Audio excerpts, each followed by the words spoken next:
Assalamu alaikum, dear students of class 4th here from Government Degree College for Women Hateji. Welcome to lecture number 5 of English. You know that we were reading the first chapter. We were reading the text of the first chapter of your book, Modern English Essays.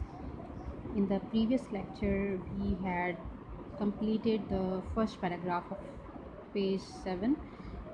Today we will start with the second paragraph of on page number 7 of your book.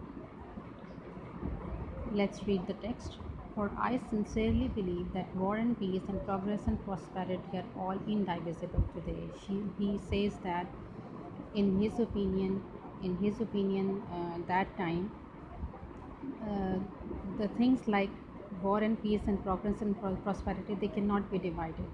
The innumerable millions of Asia, its to ancient cultures and ancient civilization, have after centuries of suppression entered upon a new and dynamic phase of nationalism. He says that after getting freedom, the millions of peoples of Asia, who are the heirs, who are the bearers of ancient cultures and ancient civilizations, have come to freedom after the centuries of suppression, after the centuries of domination, after the centuries of being to live as suppressed nations, as slaves. They have entered upon a new and dynamic phase of nationalism, and now they have got their own nations, they have got their own countries. Most of them were accustomed to looking at the West from the position of subject peoples, and could see little beyond the less attractive side of what to them was Western civilization. He says that as these people have led their lives as subjects, they have led their lives as slaves to Western nations, they have led their lives as suppressed nations, so they were accustomed to, they were habitual to looking to West from a position of subject peoples. Means they looked to West as if a slave looked towards his master, and could see little beyond the less attractive side of what to them was Western civilization. And Western civilization was just like a kind of bullying master to them. They could just see Western civilization just as masters, something, a level which they themselves cannot achieve, because Western civilization was a kind of master to them.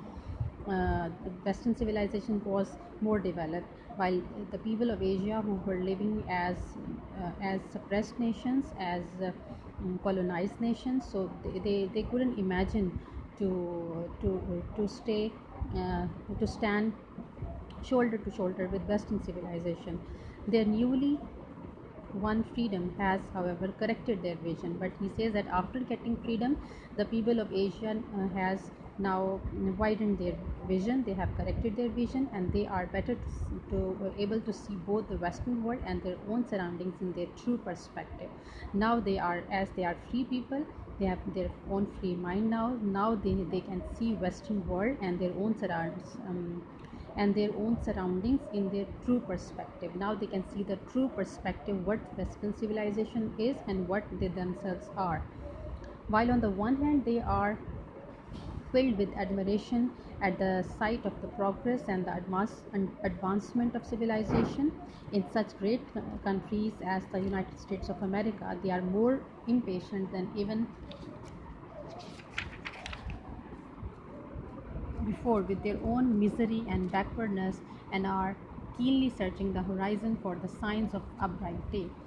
Liaquat Ali Khan says that he gives us two things, that in one place where they are the people of Asia who have just got freedom, they know very well, they are aware of the advancement and civilization in the great countries of the world like United States of America, but with the but at the same time they are impatient, they are anxious,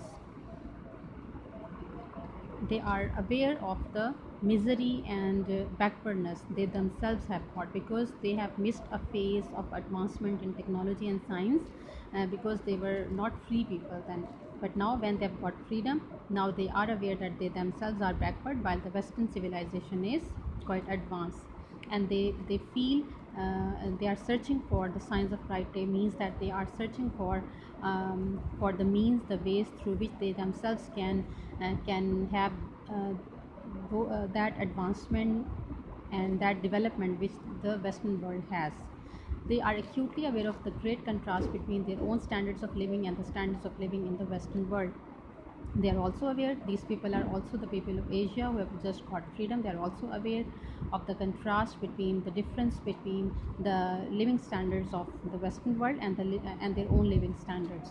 This disequilibrium is in many ways most disquieting and has in it the seed of unpredictable havens. And he says that because the world is quite disbalanced, because Asia is not developed, Asia has got so many lacks, and Asia has got an instability economically, scientifically, from each and every perspective. So this balance between the Western world, which is developed and advanced, and the people of Asia, might cause many unexpected dangers, many unexpected problems, chaos, and upheavals. For the sake of world peace, for the sake of world civilization, Asia must be made stable, but it cannot be made stable unless discontent is removed and the germs of disruption are killed by better and cleaner living. Therefore, he says that Asia must have its stability. For the world peace, Asia must have its stability. Asia must be made stable. And he says that it can be stable only by killing the germs of disruption, the germs of discontentment, the germs of discontinuity, which means no more and no less than enabling the people of Asia to enjoy the fullest advantages of freedom and democracy. So he says that the countries of Asia, all of the countries in Asia must grant freedom to one another. They shouldn't interfere with the development and advancement of every country. Rather, they should cooperate with one another. This is how they will be able to have the qualities, the features, and we might say the resources the Western world has got. Otherwise, they will always lag behind in the field of science, technology, and everything in comparison to the Western world. In this situation, we consider the role of Pakistan to be that of a stabilizing factor in a backward and discontented part of the world. So, as we are talking about Pakistan, and Pakistan is also a country in Asia, so he says that the role of Pakistan is very important to stabilize the world peace. We hope to be able to play this role successfully by our strong faith in God. And he says that we have got, as we have got strong faith in God, we have strong faith in democracy and in our own unity. Therefore, he says that I am quite sure that we will be able to get all this by the resources of our lands and waters, and by our own will to work. We will be able to stabilize ourselves. We will be able to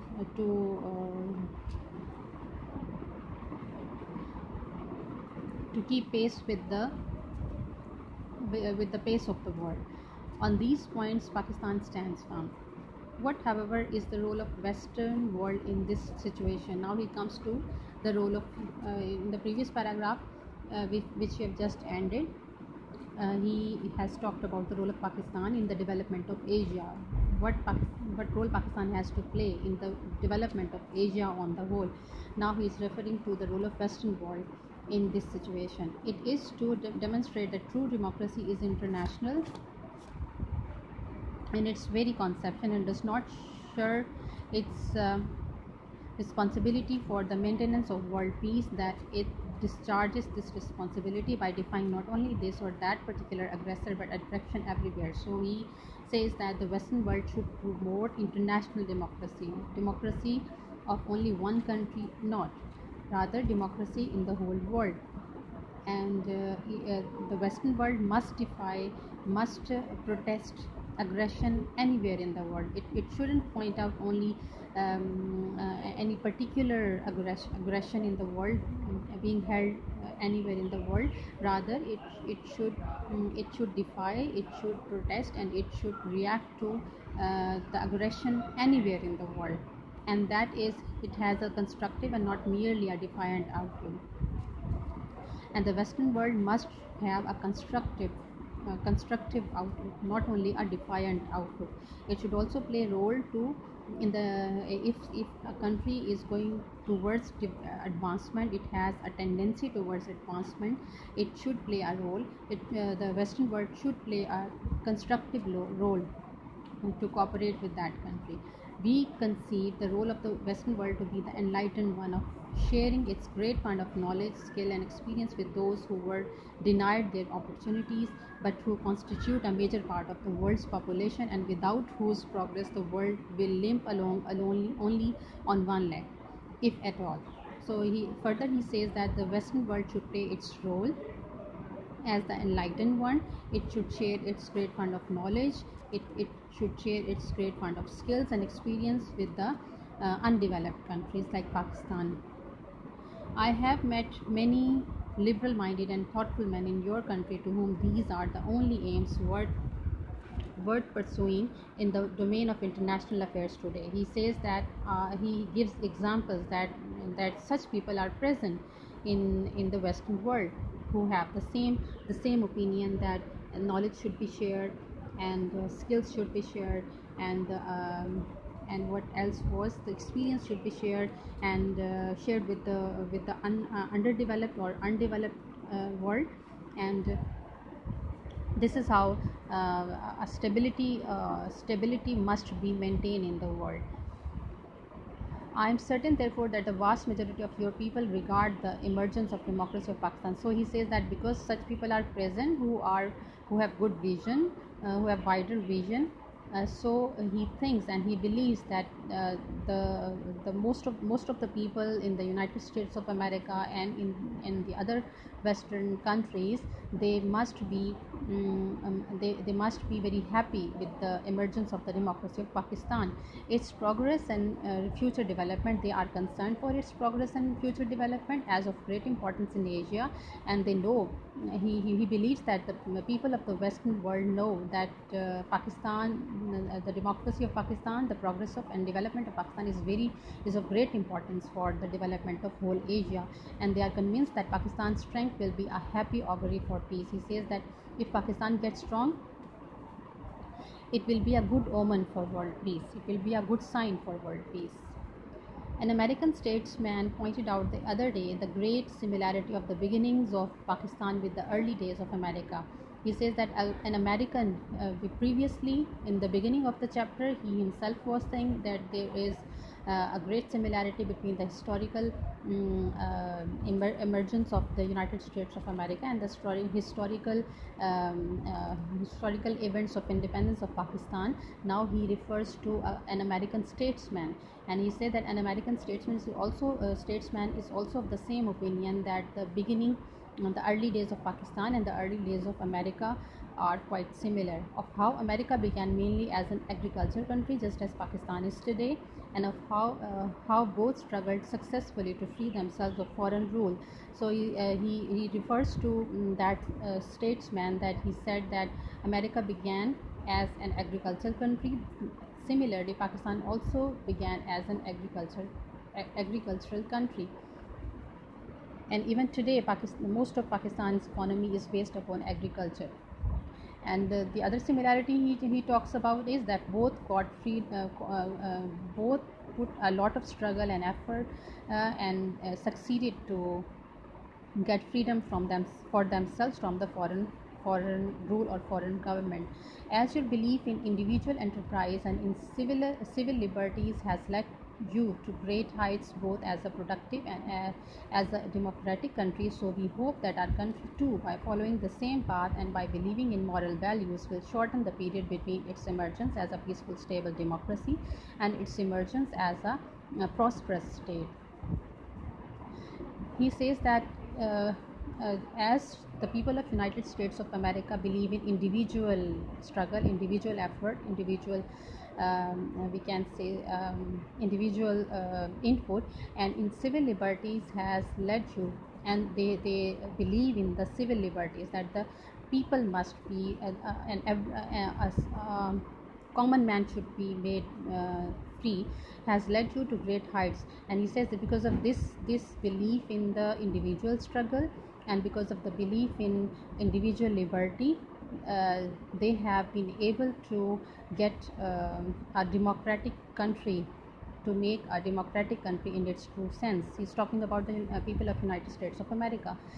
So he says, so we hope that our, so he says that because we have also got the same beliefs, the belief in individual effort and the belief in individual individual freedom. He says that I believe that because we have got belief in the moral values also, that he says that, so I believe that as you people have got freedom for yourself, and you have got such great position in the world today because of those beliefs, so we hope that we also will soon attain such position in the world, and we will emerge as a prosperous state soon, in order to our cooperation with the peace-loving nations of the world. And we will be able to cooperate with the peace-loving nations of the world, which we are most desirous to promote. And he says that our wish is that to come to a state of affairs, to come to a stage of development and prosperity, that we could play a part to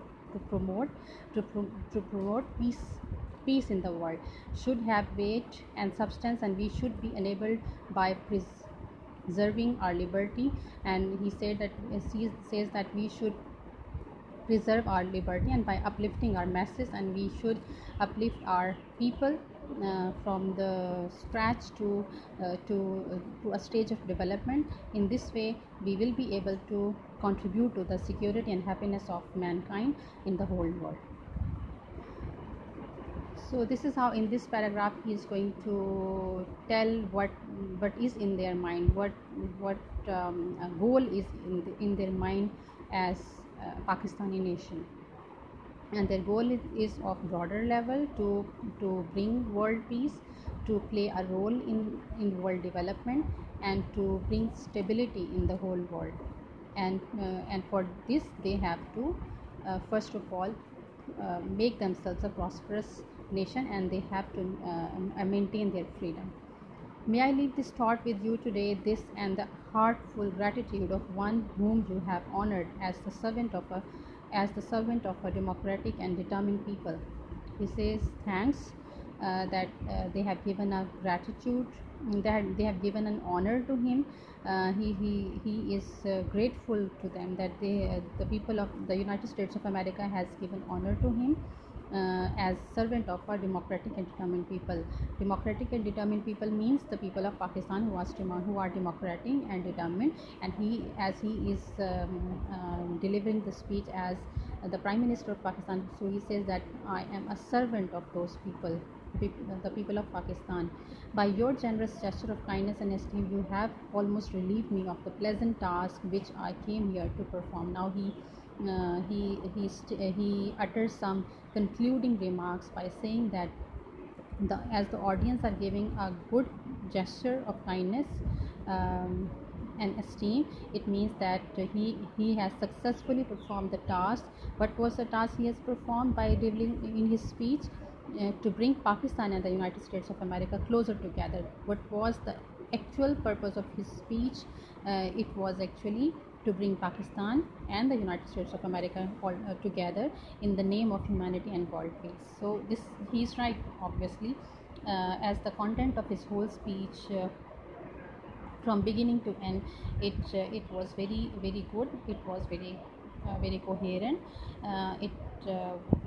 It went in a smooth way, and I think you can disagree, but I think that the whole content of this speech has gone successful in bringing up the whole thought of Liaquat Ali Khan, and to elaborate the thoughts behind the thoughts behind behind the all of the efforts, all of the struggles, or all of the strategies Pakistan is opting or adopting.